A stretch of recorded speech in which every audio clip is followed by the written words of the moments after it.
Pues muchísimas gracias, doctor, y llegamos a la última charla, a la última presentación de este octavo update de ISATMU, y para mí es un placer presentaros a un compañero, a Jordi Esquirol. El doctor Esquirol es médico de familia, médico geriatra, y es nuestra referencia en lo que se refiere a vacunación de nuestros pacientes con enfermedades inflamatorias y autoinmunes sistémicas. Y es que estos pacientes, como sabéis, reciben tratamientos inmunosupresores, biológicos, tienen un grado de inmunosupresión frecuentemente y por tanto están expuestos a más infecciones oportunistas. Y es muy importante, si queremos hacer un abordaje integral de los pacientes, no solo pensar en qué fármaco hace falta para Crohn, colitis, artritis o psoriasis, sino en el conjunto del paciente, y para minimizar efectos secundarios de su medicación, recordad revisar el calendario vacunal, tener en cuenta vacunas tan importantes como el herpes zóster, como virus respiratorio sincitial. Él es un experto en esta materia y, Jordi, un placer para mí que nos acompañes de nuevo, y estamos todos pendientes de aprender y de que nos expliques cómo debemos vacunar a nuestros pacientes para, utilizando fármacos que son muy efectivos, que son necesarios, minimizar los efectos secundarios. Cuando quieras, Jordi. Muchas gracias, doctor Sanz, y muchas gracias también a la organización de ISATMU por invitarme a hacer esta charla. Vamos a hablar básicamente de las actualizaciones. Como saben, las vacunas son un campo dinámico, son un campo que, como veremos, está en constante cambio, en constante descubrimiento, y vamos a hacer una pequeña actualización en cuanto a las vacunas en pacientes adultos con inmunosupresión o inmunocomprometidos. Primero haremos un pequeño recuerdo del sistema inmunitario. Recordemos que al nacer los humanos tenemos un sistema inmunitario inmaduro, por eso tenemos que poner muchas vacunas o algunas vacunas a los niños pequeños. Luego, en la edad adulta, tenemos un sistema inmunitario maduro, y después en la senectud tenemos la inmunosenescencia, que es el sistema inmunitario que se va agotando. En el caso de los pacientes que siguen tratamientos inmunosupresores, entonces en ese momento parece que la inmunodepresión lo que hace es como un avanzamiento de la inmunosupresión también, o del compromiso inmunitario de la senectud o la inmunosenescencia. Y es por eso que en los pacientes que siguen este tipo de tratamientos es más importante y es fundamental que podamos tener en cuenta de a qué vacunas podemos hacerles. El calendario vacunal, y aquí tenemos los objetivos del programa de vacunación últimos del Estado español, nos dicen que las vacunas en los adultos tienen unos objetivos para el 2025, y los objetivos están básicamente para el neumococo, para tétanos, difteria, para gripe y herpes zóster, que es una de las novedades de los últimos 2 años. En este caso, pues estos son los objetivos vacunales que se plantea el Estado español y que los profesionales sanitarios tenemos que tener en cuenta para cualquier paciente adulto. Y para ello, lo que hacen desde el gobierno, desde las instituciones sanitarias públicas, es crear y actualizar el calendario de vacunaciones e inmunizaciones a lo largo de toda la vida, que cada año lo van actualizando, y en este caso, pues aquí están las vacunas que se recomiendan desde los organismos oficiales en toda la vida de las personas. Pero en nuestro caso lo que nos interesa son la parte de los adultos. Y en los adultos inmunocompetentes, en los adultos sin problemas de inmunosupresión y sin tratamientos inmunosupresores, se recomienda, recordemos, en el embarazo, el tétanos, difteria y tosferina y gripe, si están en la época de vacunación gripal. De 19 a 64 años, en principio, solo se vacunan en algunos casos algunas dosis de recuerdo de tétanos, difteria, algunas de triple vírica, algunas de varicela, en los casos indicados, pero es a partir de los 65 años, por aquello que decíamos de la inmunosenescencia, tenemos que hacer una dosis de recuerdo de tétanos, difteria, recordar la gripe anual, una dosis de antineumocócica y una dosis, bueno, 2 dosis, pero una pauta vacunal de herpes zóster. Y aquí añadimos también las vacunas del COVID-19, y últimamente se están recomendando, aunque están fuera de calendario vacunal todavía, pero ya están en el mercado, las vacunas del virus respiratorio sincitial. En adultos de riesgo, que son los que nos interesan en este momento, hablando de ISATMU, nuestro tipo de pacientes son adultos de riesgo, y en estos casos vemos cómo los adultos con inmunodepresión, los pacientes con inmunodepresión, son esta columna de aquí, realmente ¿Qué necesitan? Pues necesitan que estemos al tanto de la vacuna de tétanos difteria, y en aquellas personas que tienen trasplante de órgano sólido o que tienen cánceres o hemopatías malignas, también el tétanos difteria y tosferina.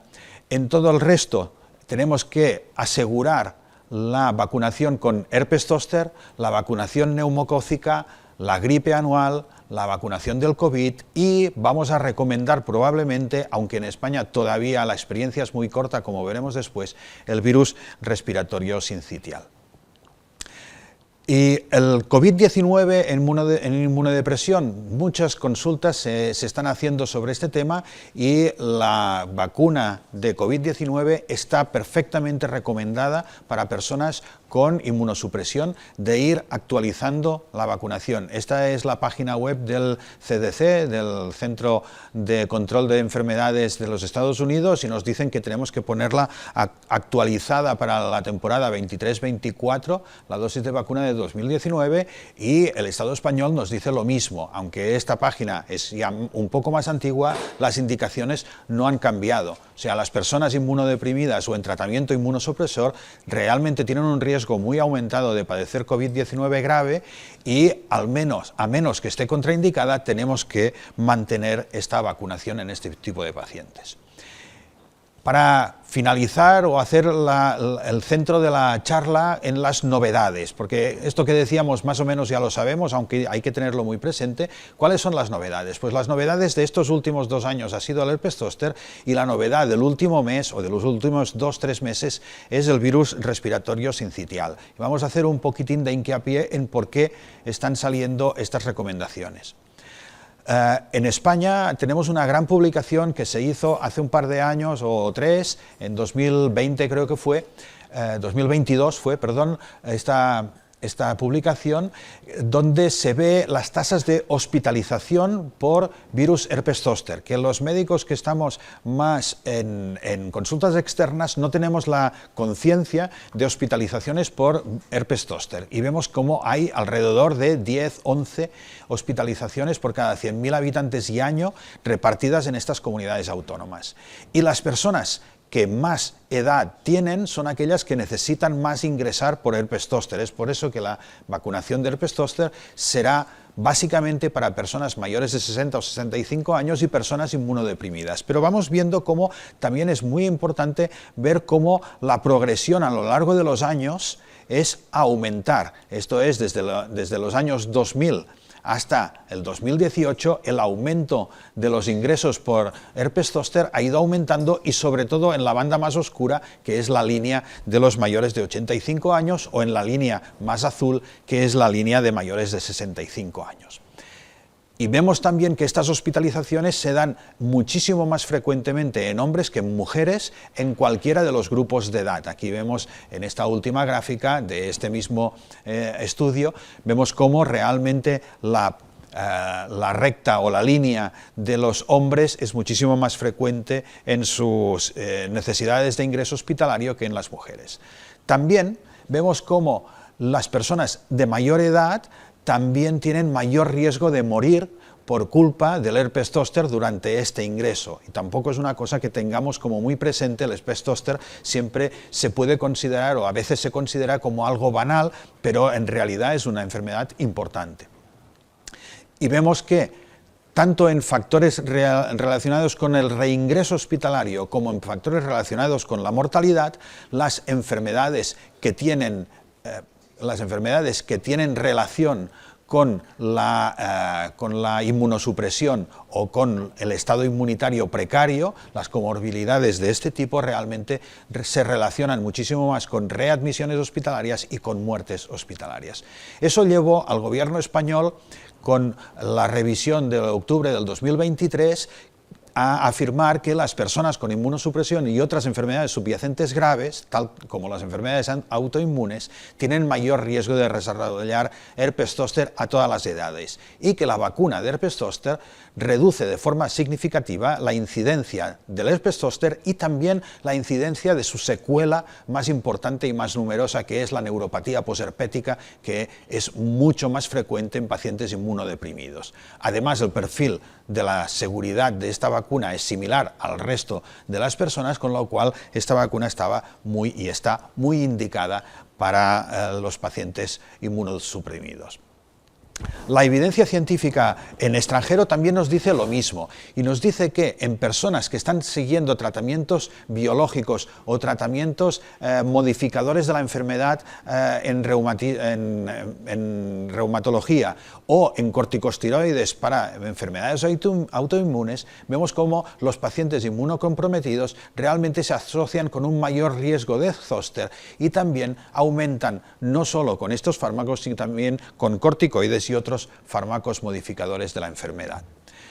Un metaanálisis también nos dice lo mismo en cuanto a las medicaciones anti-JAK y medicaciones JAK-quinasas, etc. Es una revisión sistemática con metaanálisis que nos dice que como factor de clase estos medicamentos anti-JAK, todos ellos, y dependiendo de la dosis evidentemente, son inmunosupresores que aumentan el riesgo de herpes zóster. Por lo tanto, la evidencia científica es clarísima hacia tener que hacer una vacunación de herpes zóster en estos pacientes. Y en toda España ya se está haciendo. En toda España la vacuna del herpes zóster está indicada en mayores de 18 años como grupo de riesgo, o sea, personas con tratamientos con fármacos inmunosupresores, inmunomoduladores, personas, como ven aquí, según las comunidades autónomas, pero básicamente todas están más o menos igual, pues personas con hemopatías malignas, con este tipo de fármacos anti-JAK, con trasplante de precursores hematopoyéticos, con trasplante de órgano sólido, con herpes de repetición, etcétera, etcétera. Y finalmente, la vacuna del virus respiratorio sincitial, que es una vacuna bastante nueva en nuestro país y bastante nueva en todo el mundo. Es una vacuna que vemos que la página del Centro de Control de Enfermedades de Estados Unidos nos dice que está indicada en adultos mayores y también en adultos con sistemas inmunitarios debilitados, o sea, podría estar indicada en personas con inmunosupresión. Pero en este momento no podemos ser tan tajantes como en el zóster, porque la evidencia es todavía insuficiente. Como nos dice la Agencia Española del Medicamento, nos dice que para personas con inmunosupresores e inmunodeficiencia los datos no son seguros porque los pacientes pueden tener una menor respuesta a cualquiera de las dos vacunas que tenemos en este momento, la de Pfizer y la de GSK. No tenemos suficientes datos, aunque probablemente en pocos meses o quizás algún año realmente también se pueda recomendar para este tipo de pacientes. La Asociación Americana de Oncología Clínica sí lo dice ya taxativamente y claramente. Para finalizar, nos recomienda, esto es, ya ven, del 18 de mayo, es de la semana pasada, la última recomendación, la última guía de práctica clínica de la ASCO, que nos dice para pacientes de 60 años y más con cáncer o en tratamiento oncológico, la vacuna del virus respiratorio sincitial y la recombinante vacuna del herpes zóster están absolutamente indicadas, y eso es lo que abre la puerta a que el resto de sociedades científicas va a empezar a hacer lo mismo. Y una última diapositiva que nos muestra la cuestión que decíamos al principio, de que el conocimiento científico sobre vacunas está evolucionando, y también hace escasamente una semana ha salido esta evidencia científica que es casi sorprendente y nos dice que la vacuna de Calmette-Guerin, del bacilo de Calmette-Guerin, la vacuna, diríamos, de toda la vida antituberculosa, protegió a los pacientes de COVID-19 y de otras infecciones. Y aquí han hecho realmente un estudio muy interesante donde vemos que los pacientes que habían recibido la vacuna de la tuberculosis habían tenido muchísima menos COVID, muchísima menos gripe y bastantes menos de otras infecciones. O sea que esta protección cruzada de la vacuna de la tuberculosis con otras enfermedades nos puede abrir la puerta y nos puede otra vez diríamos, contradecir aquellos antivacunas que siempre han dicho que la vacunación inhibe o duerme el sistema inmunitario. No, al revés, lo que parece ser es que realmente la vacunación contra una enfermedad realmente estimula al sistema inmunitario también útilmente para otras enfermedades. Así pues, para finalizar, simplemente recordar, para adultos y ancianos tenemos estas vacunas, tétanos, difteria, neumocócica, zóster y gripe, y para adultos de riesgo lo que nos recomiendan es repasar la vacuna de difteria y tétanos y poner la herpes zóster, la neumocócica y la gripe anual. Así que muchísimas gracias por su atención y si tienen cualquier pregunta, adelante, porque estamos a su disposición. Pues Jordi, un placer como siempre.